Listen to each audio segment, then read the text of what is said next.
Call on Members' Order of the Day number 3. Residential Tenancies, Safe and Secure Rentals Amendment Bill, first reading. Mr Speaker. I call Materia Ture.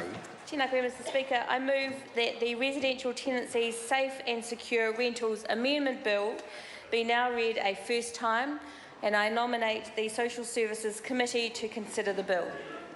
Mr Speaker, I urge members tonight to vote for this Safe and Secure Rentals Bill, which will make sure that renting will give families the same security, the same quality of life as if they owned their own home. I urge members to consider the nearly 1.5 million New Zealanders, 1.5 million New Zealanders who live in rental accommodation in this country.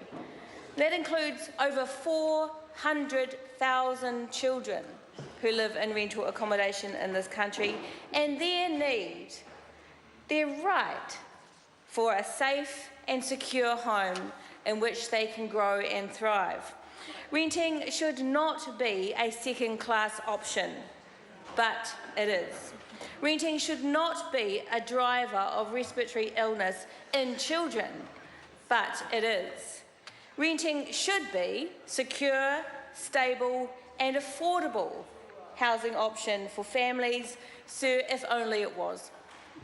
We all know, all of us here in this House, know that from the constituents and the family members, the communities that we work with, that renting in New Zealand is increasingly expensive, unstable, and for children, quite dangerous, actually.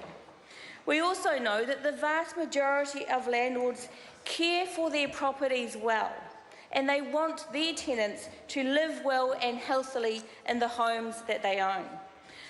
Landlords want to make sure that their homes are safe for their tenants and especially for the children in those homes.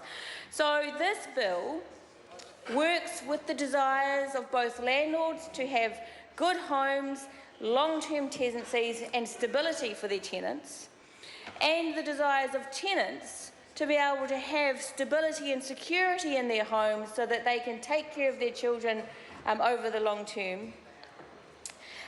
This bill will bring those two desires together and improve the quality of renting and tenancies in New Zealand. The tenancy law we have in this country, in terms of the respective rights and responsibilities between landlords and tenants, is very old.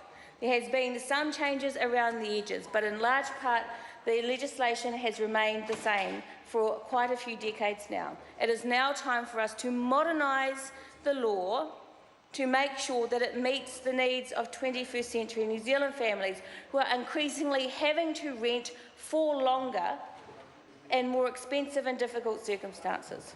So let's make sure that the law balances better the rights and responsibilities of landlords and tenants.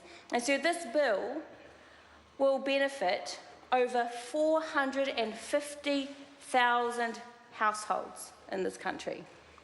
So it will have a huge impact on thousands and thousands of New Zealand families to make sure that they have better, safer and more secure housing. So I just want to go through the changes that are set out in the bill. The bill makes 6 changes to the law. The first allows a tenant the first right of refusal when their lease expires.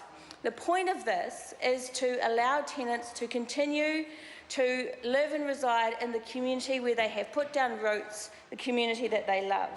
This is critical for tenants, to have the choice to stay in their homes if they want to. This would mean that a landlord cannot use the ending of a tenancy to evict a tenant who has otherwise been a perfectly good tenant. And there are some bad landlords who will do that, who will use the tenancy to evict a tenant because they want to put the rent up to an extraordinary degree, or for other reasons. But what we're talking about here is families who have put down roots in their community, have treated this house like their home, and they should have the right to be able to stay in the home that they have built there for themselves and for their children.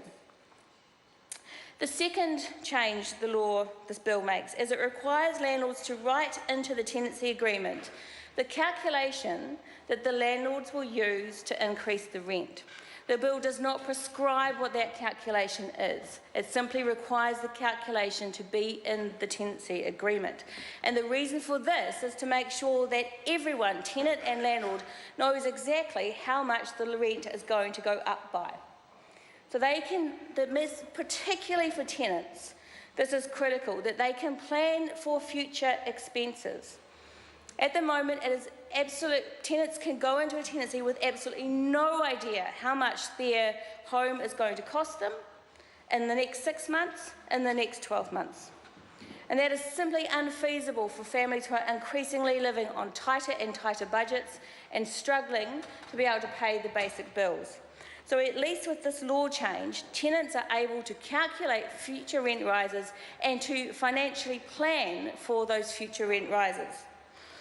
The third change is that this bill will restrict rent increases to no more often than once every 12 months for periodic and fixed-term tenancies. And again, this is to enable tenants to have more certainty and security in the rents that they will have to pay, so that they know that they can financially plan and keep that tenancy. A great deal of the driver for homelessness is rents going up too fast, too quickly for tenants, and they are moving from place to place as they try to find tenancy that they can afford. It is particularly critical, again, for low-income families on tight budgets. So, the fourth change is the bill will restore the minimum 90-day notice period for landlords. The bill will remove the right of landlords to evict tenants under the 42-day notice rules. There is absolutely no justification for giving families who have built a home in that house, who have lived there sometimes for, a year or 2 years or even more, have roots in that house, to have only 42 days to have to leave it. Now, I don't agree that just because a landlord says that he or she wants their family to live in that house, that is a justification for evicting a family who has used that house as their home, where their children are using that house as their home. That family who lives in that house, who pays their rent, is entitled to much better decency than this law allows. We must get rid of the 42-day eviction notice. So I've also had significant feedback from tenants' organisations about this, who say that Housing New Zealand is one of the worst when it comes to using even the 90-day notice provisions, actually, for evicting tenants for no good reason.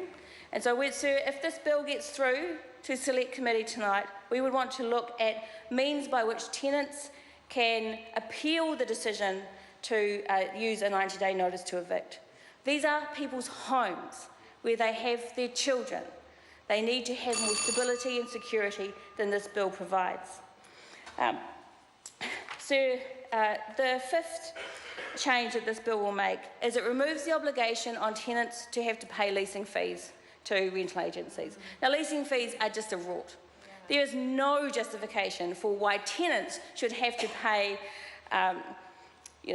these companies any money. These companies are performing a service for the landlord, and it is a significant increase in the cost to moving into a new home, particularly for those families who are struggling to be able to maintain tenancies. So leasing fees are a major barrier to families who are trying to get into a home. It is an unjust barrier, it is unfair, it needs to be gone. There's absolutely no justification for charging tenants those fees. And so the sixth change that this bill would make, it's a fairly simple one actually, is to create a default lease term of 3 years for longer term tenancies. And this can of course be changed in the agreement, so it doesn't hold landlords or tenants to 3 years, but it does start to set the framework in law and in the culture of tenancies in this country to encourage longer term tenancies and to allow for tenants to have greater control over the home that they build and the house that they rent. So I urge members to allow this bill to go to Select Committee. There will be things that others don't agree with, and I'm open to making changes. But we cannot continue when home ownership is at the lowest it has been in 60 years. We cannot allow tenants to continue to suffer the full burden of that. And under the existing law they do, under my law, they have a chance of fairness for ordinary tenant families and their children. Thank you, Mr. Speaker.